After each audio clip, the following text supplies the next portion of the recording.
Jembe friends, welcome to all YouTube channel of Jembe Group of School Standard 10 second language ઇંગ્લિશમાં આપ સૌનું હાર્દિક સ્વાગત છે. મિત્રો યુનિટ નંબર 10 છે આપણું true love, test of true love એટલે કે ખરા પ્રેમની કસોટી. એની અંદર આપણે પ્રીવિયસ વિડીયોની અંદર જોઈ ગયા કે હોલિસ મેનિલ અને જે લેફ્ટનન્ટ બ્લેન્ડફોર્ડ જે છે એ બંને વચ્ચેનો પત્ર વ્યવહાર જે છે એ નિયમિત 13 મહિનાથી ચાલુ હતો અને બ્લેન્ડફોર્ડ હવે એને જે છે એ મળવા માટે અહીં આવેલો છે અને એની અગાઉની વાત આપણને કરે છે જ્યારે પોતે એની સાથે વાતચીત કરતા હોય છે ત્યારે. એ આપણે લાસ્ટ વિડીયોની અંદર જોયું કે પોતે વાત કરતા હતા કે જે ફોટોગ્રાફ છે તો એ ફોટોગ્રાફ જ્યારે એણે એની પાસે માંગ્યો ત્યારે એને કેવા પ્રકારના આન્સર આપેલા એના વિશેની ચર્ચા આપણે પ્રીવિયસ વિડીયોની અંદર થોડી કરી ગયા હતા. અત્યારે આગળ વધીએ મિત્રો. She had refused all his request for her photograph. એણે એના ફોટોગ્રાફ માટેની બધી જ વિનંતીઓને નકારી હતી. She had explained.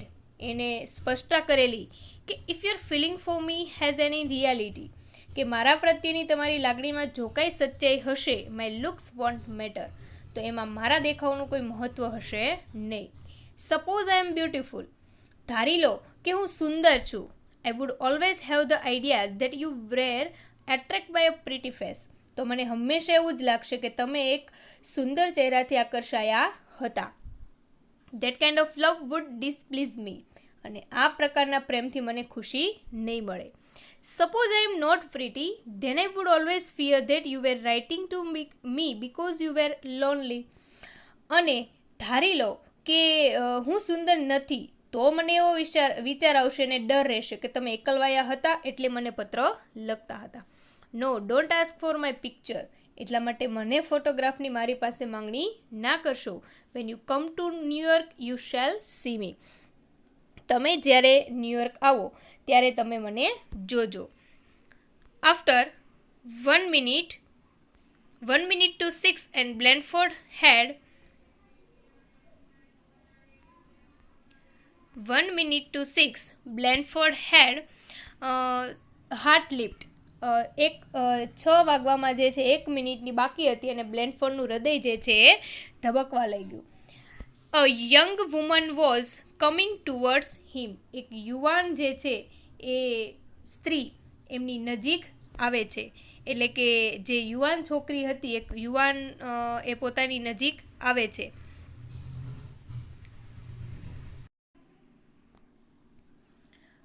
A young woman was coming towards him. એક યુવાન જે છે એ સ્ત્રી એમની તરફ આવી રહી હતી. She was tall and slender. એ કેવી હતી તો કે ઊંચી અને એકવડા બાંધાની હતી. Her eyes were as blue as flower. એની આંખો ફૂલો જેટલી ભૂરી હતી. Her lips and chin had a gentle ફર્મનેસ.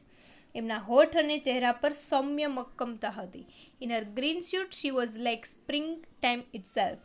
અને તેના લીલા પરિવેશમાં એ સ્વયં વસંત ઋતુ જેવી જ લાગી રહી હતી. હી હાડ સ્ટાર્ટેડ વોકિંગ ટુવર્ડ્સ હર. અને તેણી તેના તરફ ચાલવા લાગ્યો. But then he notice she did not have a rose. પણ પછી એને ધ્યાનમાં આવ્યું કે એની પાસે ગુલાબ નહોતું. As he moved.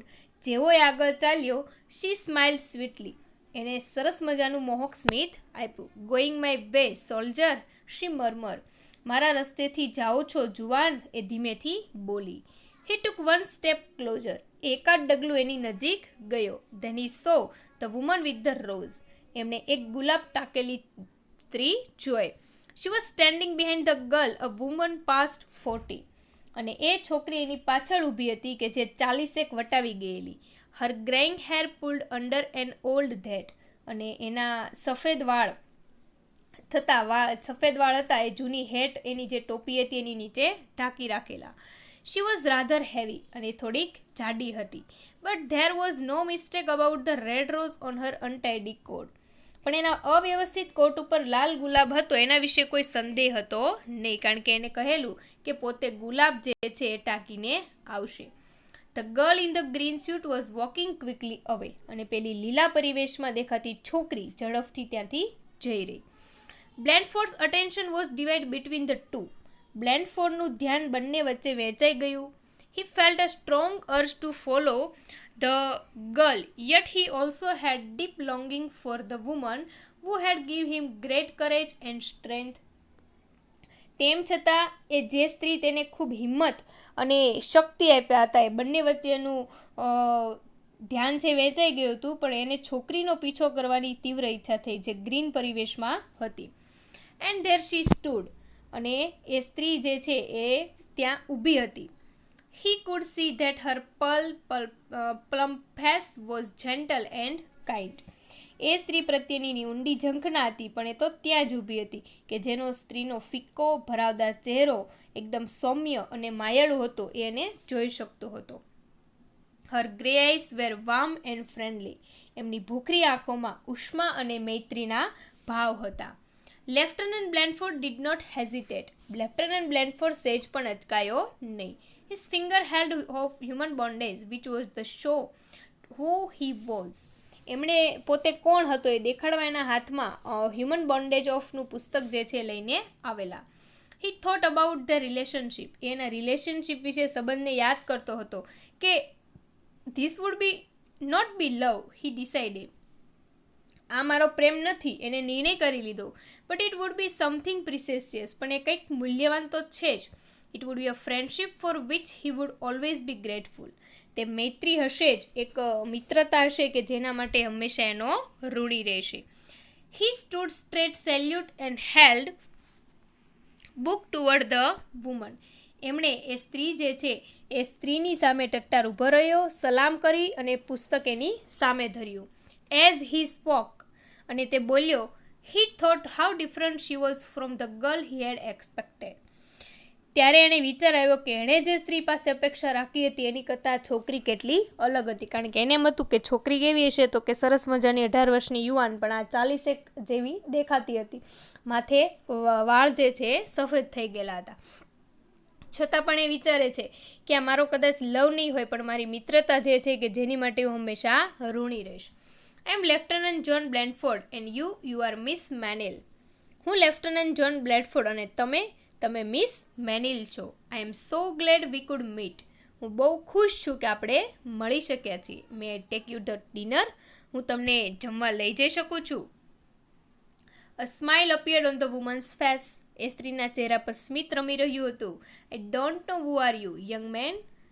તમે કોણ છો હું જાણતી નથી જવાન. શી આન્સર્ડ. એણે જવાબ આપ્યો પેલી જે 40 વર્ષની દેખાતી હતી એ લેડીએ. That young lady in green should ask me to wear these red rose on my coat. લીલા પરિવેશમાં જે પેલી યુવાન સ્ત્રી અહીંથી પસાર થઈ એમણે મારા કોટ ઉપર લાલ ગુલાબ ટાંકવાનું કહ્યું. એન્ડ શી ઓલ્સો સેડ, અને એવું કહ્યું છે કે if he invites you to dinner, કે જો એ તમને જમવાનું આમંત્રણ આપે તો ટેલ હિમ, એને કહેજો I am waiting at the restaurant across the street. અને તો એને કહેજો કે શેરીની સામે પારના રેસ્ટોરન્ટમાં તેની રાહ જોઈ રહી છે. એને ડેડ, અને ઉમેર્યું કે it's a test of some kind. અને આ એક જાતની કસોટી હતી, કારણ કે લેફ્ટનન્ટ બ્લેનફોર્ડે ક્યારેય મેનિલને જોયેલી ન હતી. એટલે એણે જેવું પત્રમાં કહેલું એ પ્રમાણે લાલ ગુલાબ જે છે એનાથી ઓળખવાનું હતું. તો મેનિલે જે છે એમની કસોટી કરી કે ખરેખર એમને લવ કરે છે કે નહીં. તો એ ખરેખર જે એને જોઈ ન હતી છતાં પણ પોતાનું જે કાંઈ એક્સપેક્ટેશન છે એની કરતાં અલગ હતી, છતાં પણ એને એક્સપેક્ટ કરે છે. પણ ખરેખર નીકળે છે કઈ છોકરી, તો કે જે ગ્રીન સ્યુટની અંદર હતી એ છોકરી. અને એ છોકરી આ 40 વર્ષની લેડીને કહી ગયેલી કે ખરેખર તમારી એક જાતની કસોટી હતી કે જેમાંથી લેફ્ટનન્ટ બ્લેનફોર્ડ જે છે પોતે પસાર થઈ ગયો હતો અને પોતે પાસ થઈ ગયો હતો. તો સરસ મજાના ખરા પ્રેમની કસોટી એવું ટાઇટલ આપી અને આપણને અહીંયા એક સ્ટોરી જે છે આપણી સમક્ષ રજૂ કરેલી છે. મિત્રો, ખૂબ સરસ મજાની સ્ટોરી છે અને આપણું અહીંયા 10મું યુનિટ કમ્પ્લીટ થાય છે. આપણી 4 જે કાંઈ પોયમ છે પણ કમ્પ્લીટ થઈ ગઈ છે. તો હવે અહીંયા આપણી ટેક્સ્ટબુક લેવલ જે કાંઈ છે એ અહીંયા કમ્પ્લીટ થાય છે. હવે આપણે ગ્રામર તરફ આગળ વધીશું, જે આપણા નેક્સ્ટ વિડીયોની અંદર ચર્ચા કરીશું. Thank you so much.